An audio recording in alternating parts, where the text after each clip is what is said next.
Today we're going to start with 3 tips or 3 retirement rules that everyone should know.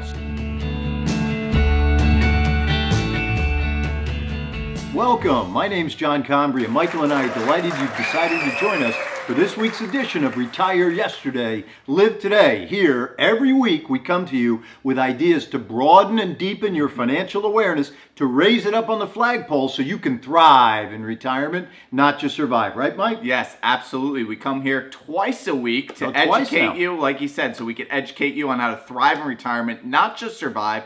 Sometimes it's a little informative. Sometimes it just piques your interest, but every time we're going to entertain you. Today we're going to start with 3 tips or 3 retirement rules that everyone should know, starting with rule number 1, and that is to have a plan, because, John, too many times people come on into our offices and they do not have a plan. They think their stocks and bonds are a retirement portfolio, but that's not really having a plan. Well, that's true. At the end of the day, to have a portfolio is a wonderful thing, to get your diversification right and so forth. But the most important thing as you get close to retirement is, number 1, in my book, Conquering the Fear, rule number 1, don't lose money. Rule number 2 is see rule number 1. The second thing is creating an opportunity to have some growth without risk of principal loss, because if you're within 3 or 4 years of retirement, you can't afford a negative sequence of returns setting you back and knocking down your proverbial dominoes right before you get ready to step into retirement. Can you imagine getting ready to retire the day your 401k became a 201k back during the financial crisis of 2008? You can't control the markets, but you can positionally take jurisdictional control over how you diversify and how you protect your money. And number 3, making sure that you have cash flow in abundance, I like to say, to cover all your non-negotiable expenses, your property taxes, your insurance, your groceries, because if you can cover that with your cash flow without having to sell, you'll be in a much stronger position financially. Always remember this: you don't ever want to be in a position where you're forced to sell when you should be buying. Remember that. Very, very important. Yes, absolutely. That is a tip in order to help you retire, and everyone should know about it. But John mentioned his book, Conquer the Fear of Outliving Your Money. We're going to do a little something special right now, today only. It's going to be a book giveaway. So if you like the show below, someone from our team will contact you via Facebook. So be on the lookout for that message, and we will send you a copy of Conquering the Fear of Outliving Your Money, because John says it every week. It is the defining question that must be answered by this generation of Americans. So right up there, you can see the book, but like it down below, and then we'll make sure we get it on out to you. Just make sure you look in your inbox for some messages, because we're going to have to get some information in order to send it on out to you. Going through the tips, that is the tip number 1, or the retirement rule everyone should know. Rule number 2 is to be prepared in non-financial ways, because many people retire and then you hear it all so often. They don't have their health in place, and they don't really have a social life. So those things kind of eat away at their retirement quality of life. Well, that's true. If you think about it, for many of us, our whole life has been built on the bedrock of pursuing our career, fulfilling dreams, and meeting financial and family obligations. I myself have 4 children, and I think I've lost count as the number of grandchildren. I believe by marriage now I have 4 grandchildren. It's the formaldehyde the reason I'm fairly well preserved. I am a grandfather. But at the end of the day, Michael said it well. You've got to think about how you're going to transition. To retire to nothingness or sitting in the proverbial rocking chair sipping sweet lemon tea is probably not what you have in mind.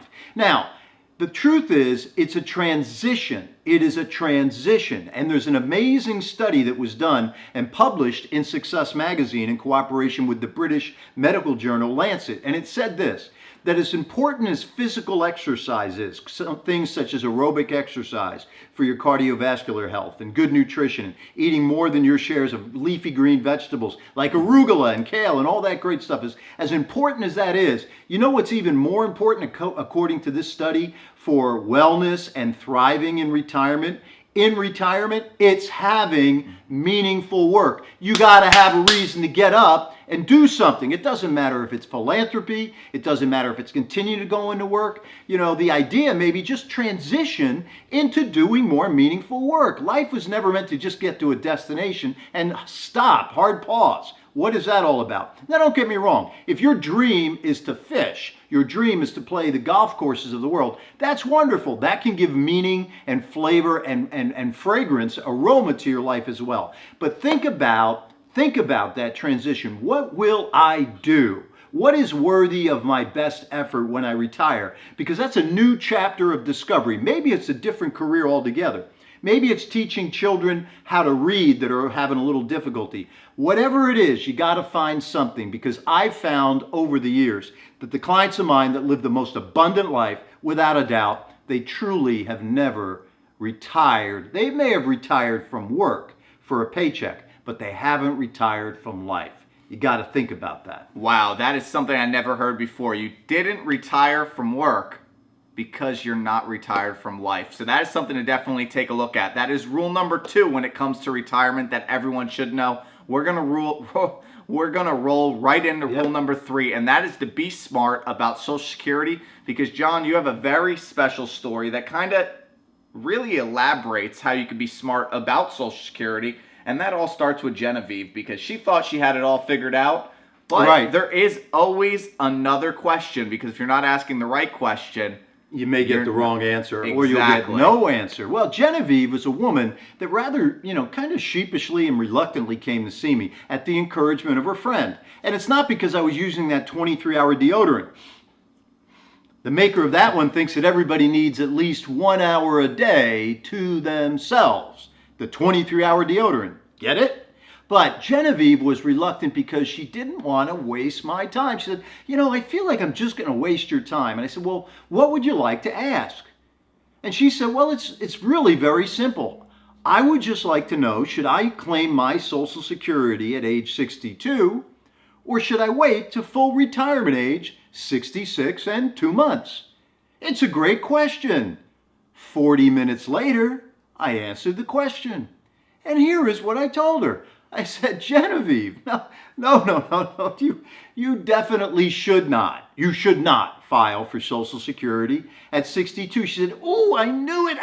I did the spreadsheets. I thought I should wait. I thought I should wait to 66. Well, hold on a second. Whoa, that's not right either. She said, excuse me? I'm like, oh yeah. I said, you may not have realized this, but let me remind you, Genevieve, that you were married for 17 years. She said, I know.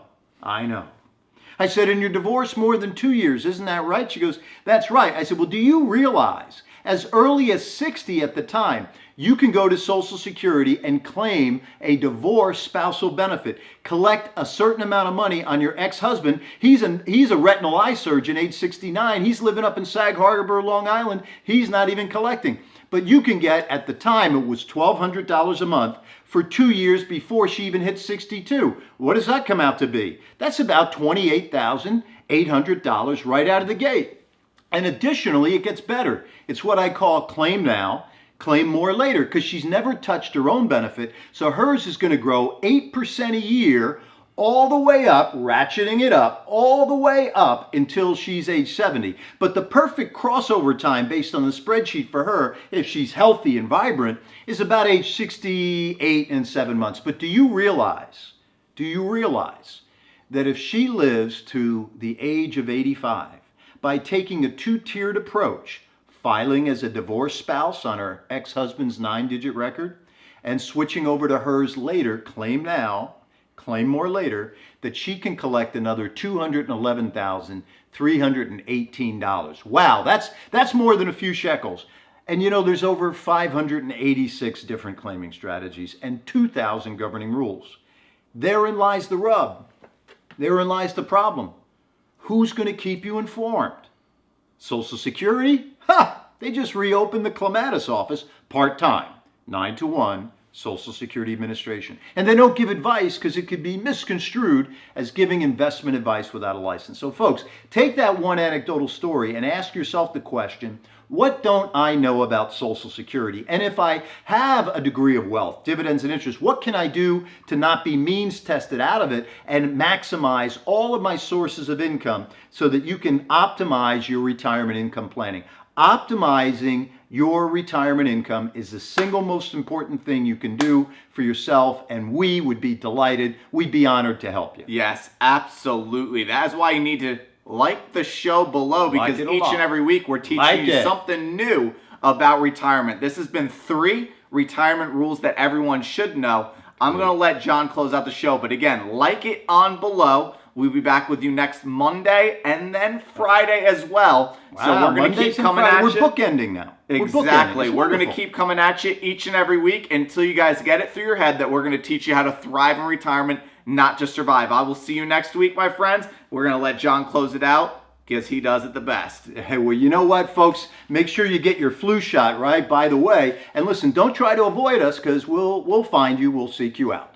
Just saying. But in the paraphrase of the old Irish prayer, I always love to close out our program by saying this. May the sun shine warmly on your face. May the wind be gently at your back, my friend. May the low road rise up to meet the high road. And until our paths meet again, my friend, may God anoint you with good health, richly bless you, and have a magnificent day. Goodbye now.